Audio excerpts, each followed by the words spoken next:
गुडा international school के online classes में कक्षा 10 के विद्यार्थियों को मैं एक बार पुनः हार्दिक स्वागत करता हूं। और जैसा कि आपको पता है कि हमने विज्ञापन लेखन शुरू कर रखा, जो बोर्ड एग्जाम में 5 नंबर का आता है। और हमारा टारगेट ये है कि 5 में से 5 नंबर आए सभी के, और आते भी हैं बच्चों के 99 नंबर बहुत से बच्चों के आते हैं, 100 नंबर आते हैं, इसी स्कूल में आते हैं। और लगभग आधे बच्चे 90 से ऊपर जाते हैं। इसका क्या रीज़न होता है? इसका ये रीज़न होता है कि वो निबंध लेखन, विज्ञापन लेखन, पत्र लेखन आदि के प्रति लगातार अभ्यास करते रहते हैं। आपको भी यही करना है। तो देखो, विज्ञापन लेखन में अपन ने अब तक क्या पढ़ा है? अब तक हमने पढ़ा है कि विज्ञापन है वो जन जन तक सूचना प्रसारित करने का एक माध्यम है, मास कम्युनिकेशन है। विज्ञापन क्या है? एक जनसंचार माध्यम है। विज्ञापन उपभोक्ताओं को उत्पाद के प्रति, प्रोडक्ट के संबंध में क्या दृश्य और श्रव्य सूचना पहुंचाने का एक जरिया है। तीसरी बात। चौथी बात हमने पढ़ी अब तक कि आधुनिक जनसंचार माध्यम मतलब टेलीविजन, मतलब फेसबुक, व्हाट्सएप आदि व्यवसाय में विज्ञापन की अहम भूमिका को देखते हुए विज्ञापन लेखन कार्य आज एक बिजनेस बन चुका है, व्यवसाय बन चुका है। यह पढ़ा। उसके बाद हमने विज्ञापन के उद्देश्य पढ़े।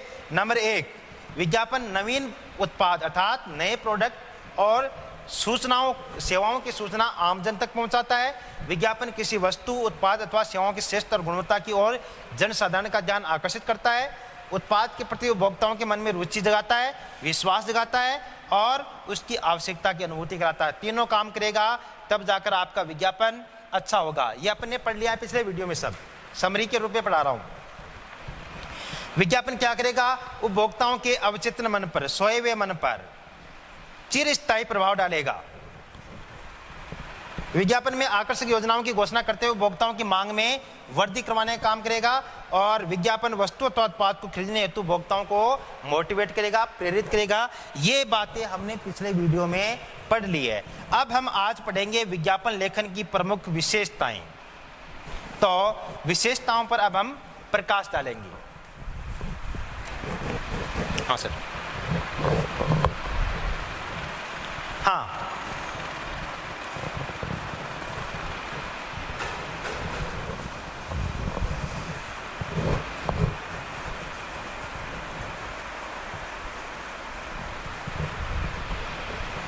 देखिए, यस, विषय, विज्ञापन लेखन में विषय महत्वपूर्ण भूमिका निभाता है।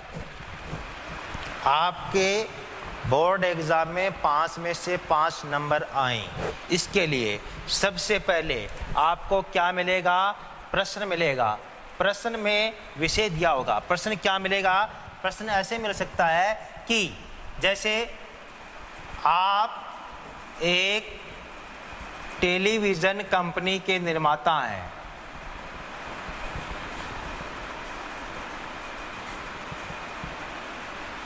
अपने टेलीविजन का प्रचार या अपने टेलीविजन के लिए आप एक विज्ञापन तैयार कीजिए। तो आपको क्या लेना पड़ेगा? क्या लेना पड़ा? टेलीविजन कंपनी का विषय लेना पड़ा। विज्ञापन लेखन में विषय महत्वपूर्ण रहता है। विषय के बिना तो विज्ञापन लेखन शून्य है। अर्थात विज्ञापन लिखोगे किस पर? सब्जेक्ट नहीं है कोई। आपकी कंपनी है पंखा, आपकी कंपनी है मार्कर, आप टाई बनाते हैं, आप माइक बनाते हैं, आप घड़ी बनाते हैं, समझ गए? आप पैंट शर्ट का कपड़ा बनाते हैं। तो आपके लिए सबसे पहले क्या जरूरी है? सब्जेक्ट जरूरी है। जिस प्रकार मकान हवा में नहीं बन सकता, क्या बन सकता है? अर्थात नहीं। उसी प्रकार विज्ञापन लेखन बिना विषय के नहीं हो सकता। विद्यार्थियों को विज्ञापन लिखने से पूर्व उस विषय की, उस वस्तु या सेवा की पूरी जानकारी होनी चाहिए। बहुत अच्छी बात। अब फॉर एग्जाम्पल विज्ञापन आ गया क्या कि स्वच्छ भारत हेतु एक विज्ञापन तैयार कीजिए। पर्यावरण संरक्षण पर एक विज्ञापन, एग्जाम में आ गया, पर्यावरण संरक्षण पर एक विज्ञापन तैयार कीजिए।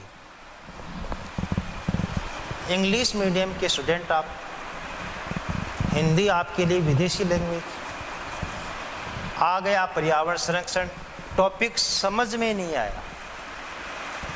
अगर वो ये कहता कि सेव एनवायरनमेंट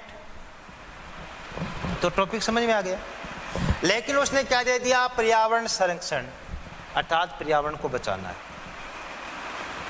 स्वच्छ भारत के बारे में आप कुछ भी नहीं जानते कि 2 अक्टूबर 2014 से चला था, कब से चला था, महात्मा गांधी की 150वीं जयंती कब आई उसके ऊपर चला था, या क्या कुछ हुआ था। स्वच्छ भारत अभियान में लाइट शामिल है, पौधे शामिल हैं, या क्या क्या शामिल है, ये बातें पता नहीं, तो आप विज्ञापन तैयार नहीं कर सकते।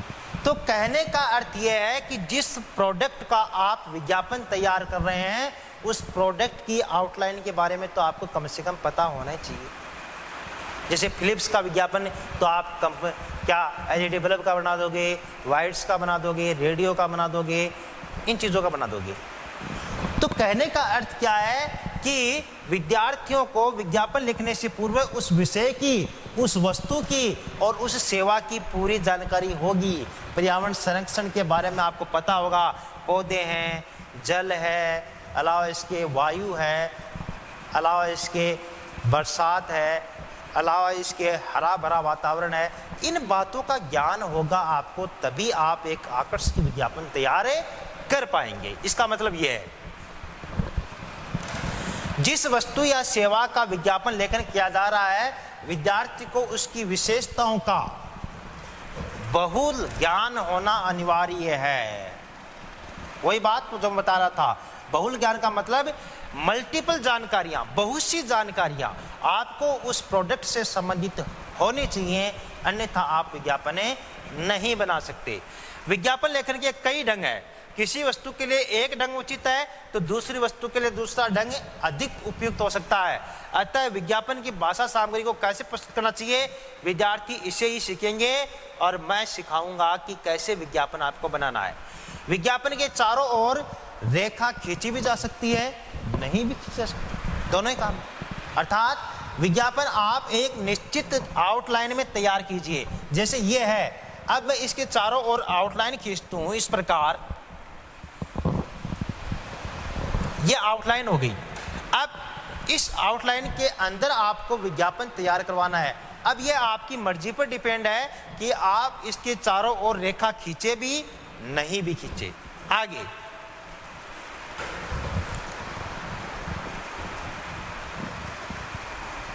इस प्रकार वस्तु और विषय देखकर विद्यार्थी उसका डिजाइन बनाकर उसका लेखन करे।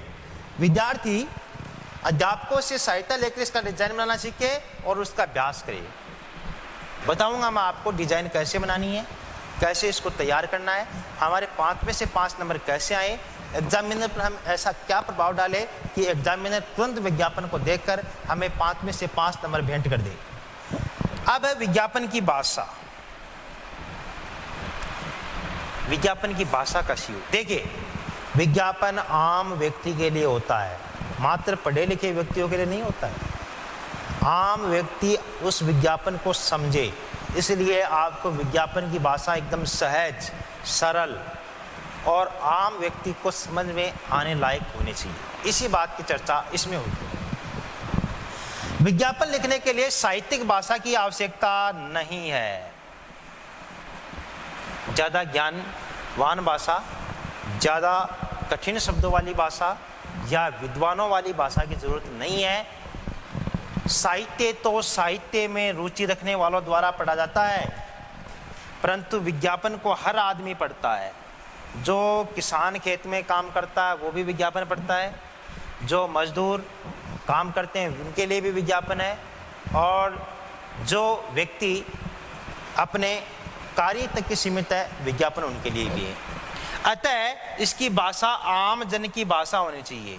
जो भाषा आम व्यक्ति को समझ में आ जाए वैसी होनी चाहिए। इसे पढ़ते ही आम आदमी पर ऐसा असर होना चाहिए कि वह उस वस्तु को तुरंत खरीदने के लिए तैयार हो जाए। इस बात का विशेष ध्यान रखें कि विज्ञापन जिस वर्ग के लिए है उसी वर्ग के अनुरूप भाषा का प्रयोग हो। बहुत अच्छी बात है। फॉर एग्जाम्पल, विज्ञापन किसका है? गाड़ी का है। गाड़ी कौन खरीदेंगे? अमीर आदमी खरीदेंगे, विलासिता की चीज़ है। तो अब अमीर आदमी कैसे बनेगा? पढ़ा लिखा आदमी बनेगा। अब पढ़ा लिखा आदमी है मतलब उसकी भाषा उसी के स्तर के अनुसार होनी चाहिए। अब आपको साबुन का विज्ञापन तैयार करना है।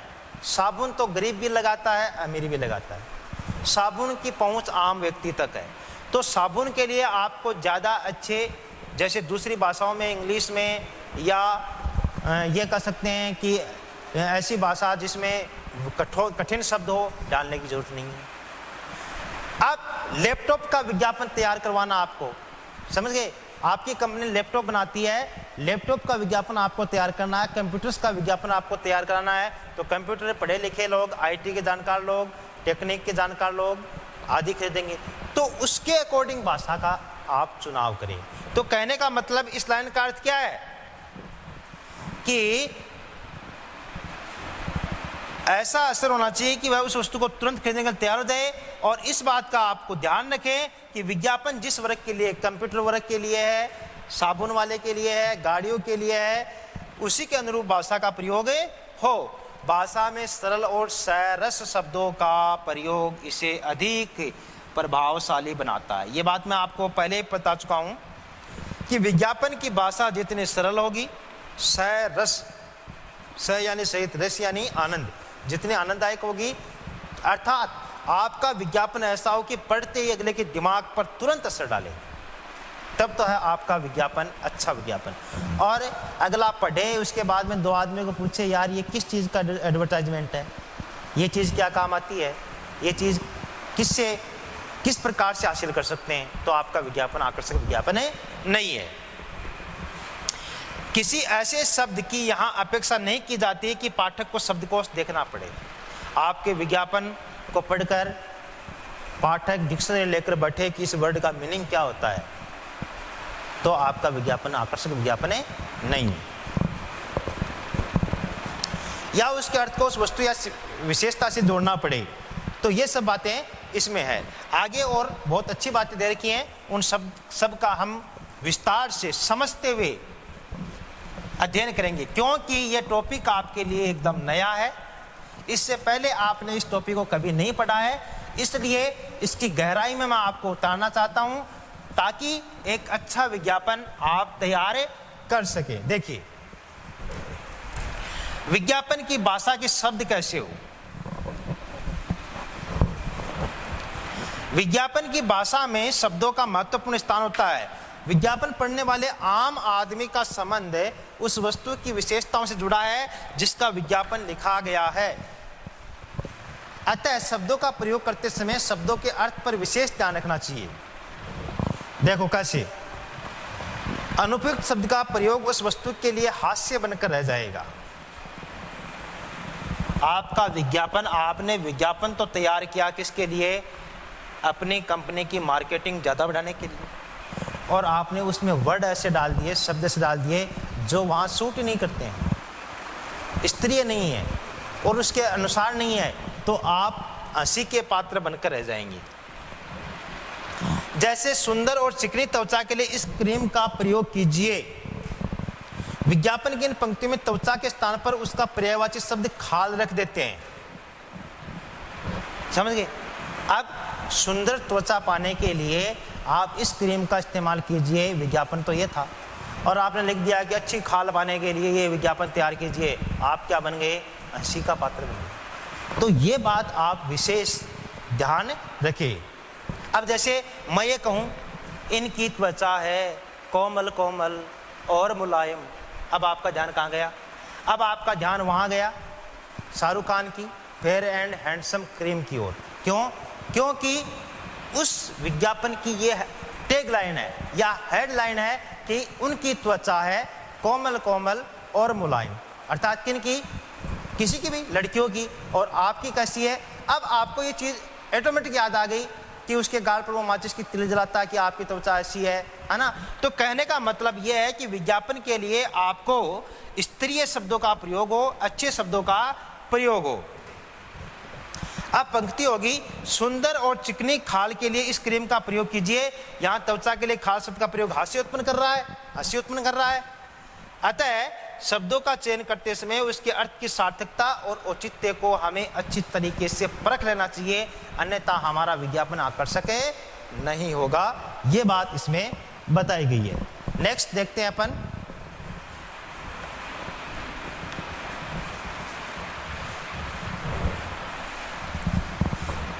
यहाँ से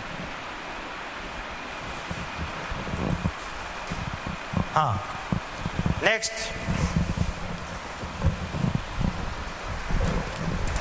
शब्दों का ध्वन्यात्मक रूप।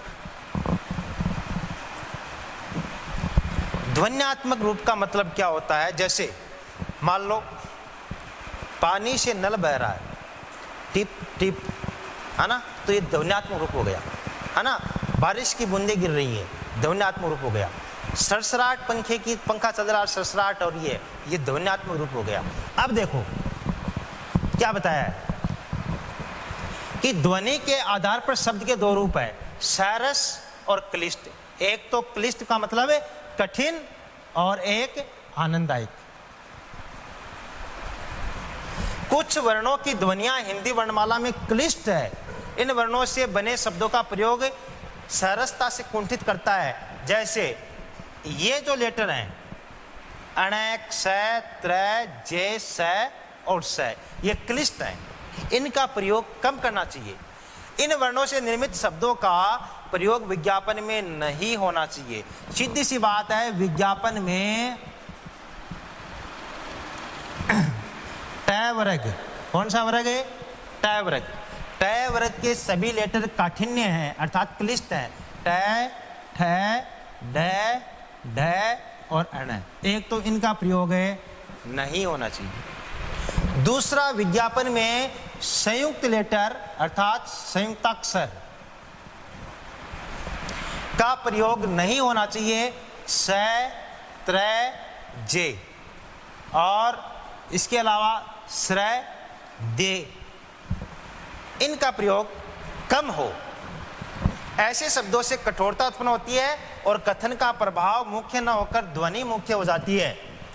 इन वर्णों से बने कुछ शब्दों के उदाहरण कारण, शिक्षा, पत्र, विशेषज्ञ, ऋतु आदि। अब इन शब्दों के पर्यायवाची दिए जाते हैं।